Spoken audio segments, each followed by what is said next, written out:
agora da Polícia Civil do Rio de Janeiro, pessoal, que desmontou um esquema imenso de fabricação e venda ilegal de armas. E é para lá que nós vamos nesse momento para entender exatamente como, quem e aonde, com o nosso querido repórter Rodrigo Viga. Fala, Viga, bom dia. Bem-vindo. Afinal, tudo bem, Marinho? Bom te ver, meu irmão. Traz aqui o contexto para a gente, por favor. A palavra é sua.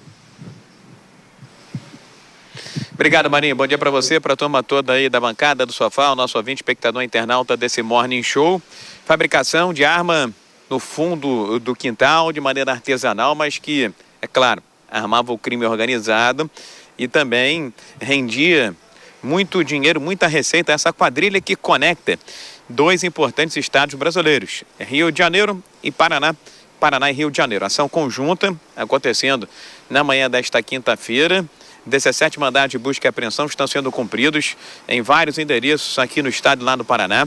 Essa quadrilha aqui no Rio de Janeiro tinha ramificações na capital, é claro, que reúne a maior parte do crime organizado, em Teresópolis, na região serrana, municípios da Baixada Fluminense, e lá no Paraná, em também outras cidades, outros endereços. Como é que agia essa quadrilha?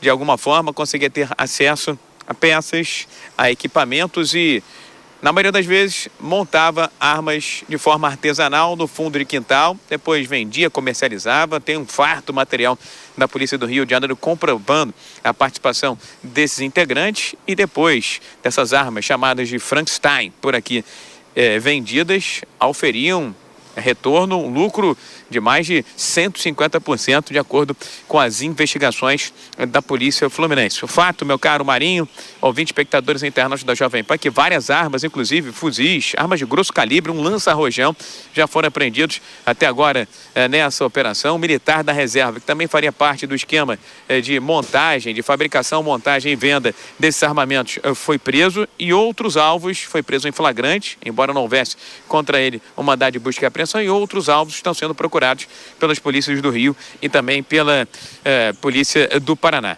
As forças de segurança do Rio de Janeiro esse ano vão atingir um triste recorde, viu, Marinho? De apreensão de fuzis que estavam nas mãos de traficantes e milicianos por aqui. Vamos ultrapassar a marca de 700. Somente naquela mega operação de 28 de outubro, na Penha, no Alemão, foram retirados de circulação 91 fuzis que vieram de Venezuela, de Argentina, países aqui vizinhos e também de diversas plataformas. E uma das grandes preocupações das forças de segurança do Rio de Janeiro é justamente com essa presença predominante, gigantesca de fuzis aqui no Rio de Janeiro. É uma imposição do crime organizado para se colocar, para se posicionar, e mais do que isso, com cada vez mais frequência está acontecendo aqui no Rio de Janeiro a montagem desses fuzis com peças de airsoft, com peças de outros armamentos, e aí fica mais difícil o rastreamento, o mapeamento e a apreensão dessas armas de grosso calibre, capaz de tirar a vida de muitas pessoas, viu, Marinho? É inacreditável, Viga. Isso aí é um diagnóstico assim pesadíssimo do que muitos especialistas estão chamando da segunda geração do tráfico de armas, né? Parece que já é fantasia imaginar que só os fuzis e os armamentos entram de forma contrabandeada pelo Paraguai, as nossas fronteiras completamente porosas, né? Mas realmente é claramente uma indústria armamentista paralela, clandestina, e isso é onde mora o perigo para a sequência. Obrigado demais pela presença, os esclarecimentos. A gente volta contigo na sequência. Obrigado.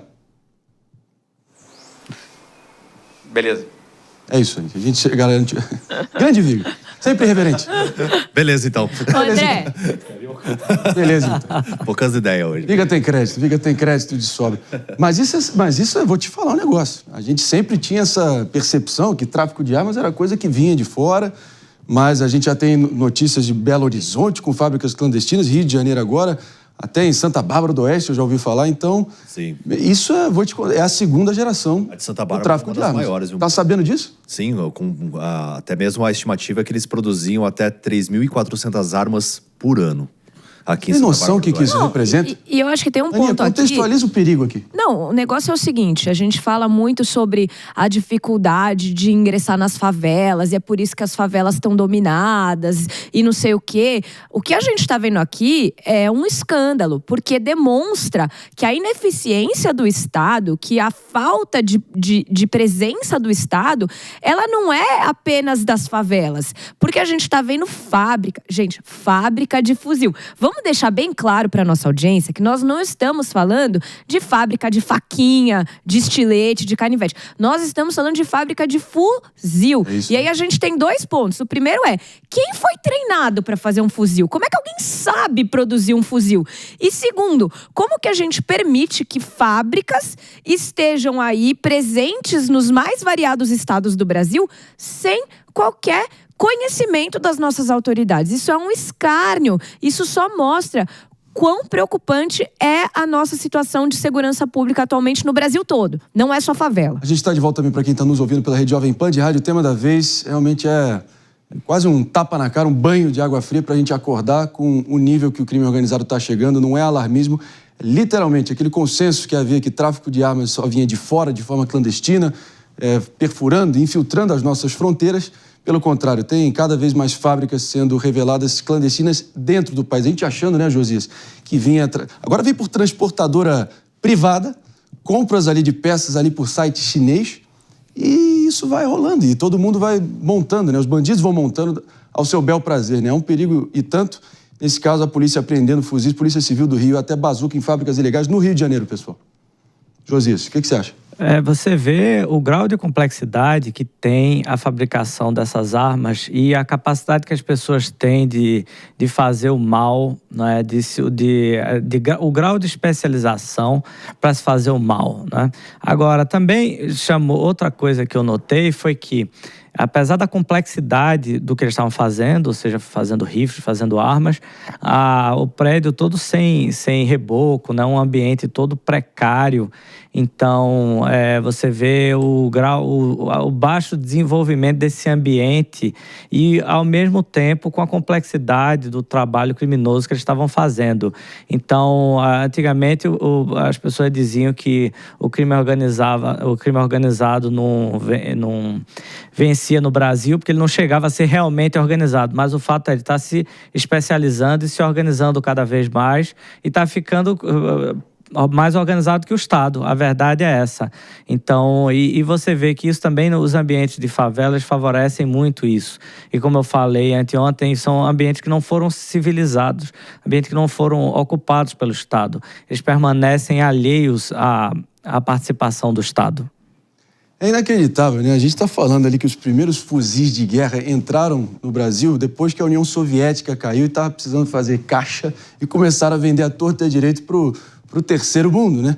E nesse momento foi ali mais ou menos que a coisa começou. União Soviética e seus satélites, né? Agora, acelera na linha do tempo, o crime organizado está muito mais organizado que muito órgão público, com o CNPJ embalando, fazendo toda a logística. É inacreditável o nível que a coisa chegou, mas eu prefiro acreditar que ainda há tempo para a gente reverter isso. Diego Tavares. Marinho, isso me fez lembrar de um caso que teve aqui no estado de São Paulo, de um quartel do Exército que foi roubado por uma facção criminosa e levaram algumas metralhadoras .50.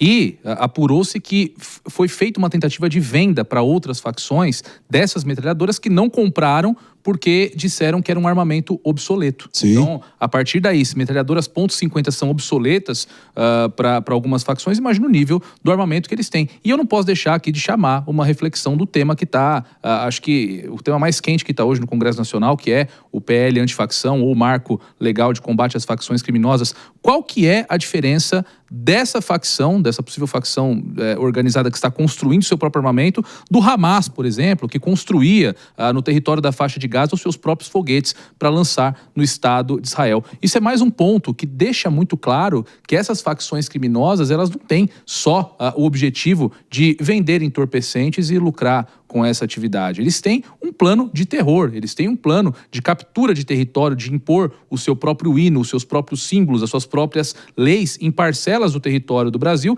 e subverter ali a ordem constitucional vigente. Então, é passada a hora já de nós reconhecermos que, em primeiro lugar, nós estamos em uma guerra aqui dentro do nosso país. Tem invasores querendo subverter parte do nosso território. E, em segundo lugar, que a atividade desses invasores em nada se difere da atividade dos grupos terroristas aí mundo afora. E tem um aspecto que a gente deve observar também, porque não vão ser tratados como terroristas, pelo menos esse trecho foi retirado, né? Porque houve alterações.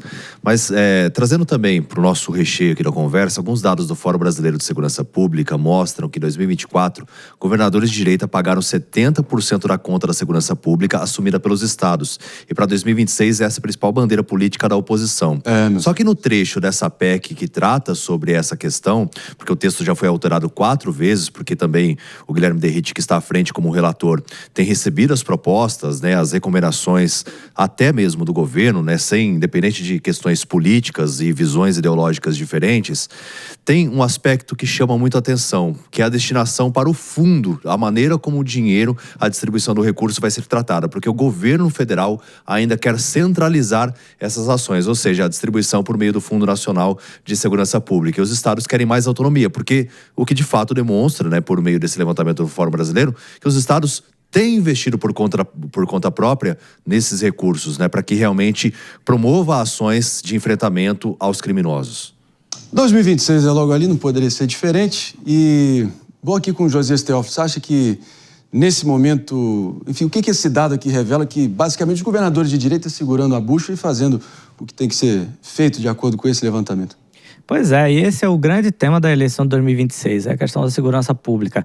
E a esquerda ela tem sido muito omissa nessa área, porque com essa visão complacente em relação aos criminosos, eles estão perdendo muito o campo. Isso, eu acho que essa situação do que aconteceu no Rio de Janeiro mudou tudo o cenário para 2026. Lula estava parecendo favorito e de repente aconteceu isso. E os governadores de direita estão fazendo aquilo que o povo mais está pedindo mesmo. Eu acho que um governo de direita ele tem que focar principalmente nisso. É o principal tema do Brasil hoje. É a questão da segurança pública, das facções. Uma grande porcentagem da população brasileira vive sob influência das facções. Elas definem até quem vai votar, em quem eles vão votar, né? Então, as pessoas precisam... a esquerda deveria reconhecer esse tema com mais seriedade, mas entretanto eles não estão fazendo isso porque toda a visão de mundo deles é totalmente assim complacente em relação à criminalidade. Você veja as falas de Lula, eles roubam o celular para tomar uma cervejinha e repetidas vezes ele fala essas gafes, né? E é isso. Não, muito pior do que... chega a ser o descolamento, né? Quem se arvora, quem se apresenta como defensor de pobres oprimidos, hoje você pode ter certeza, não é o morador, né, de uma classe média ou das classes altas, muito menos o policial no enfrentamento. O mais indignado e o mais afetado são os pobres e os oprimidos pelo crime organizado, pela lei do fuzil, em tantas e tantas comunidades, em verdadeiros continentes dentro do Brasil. Então é aí que mora o perigo e a esquerda se descolando e está aí o desgaste público nesse momento. Mas claro, tudo pode mudar, tudo pode acontecer e a discussão é complexa. 10h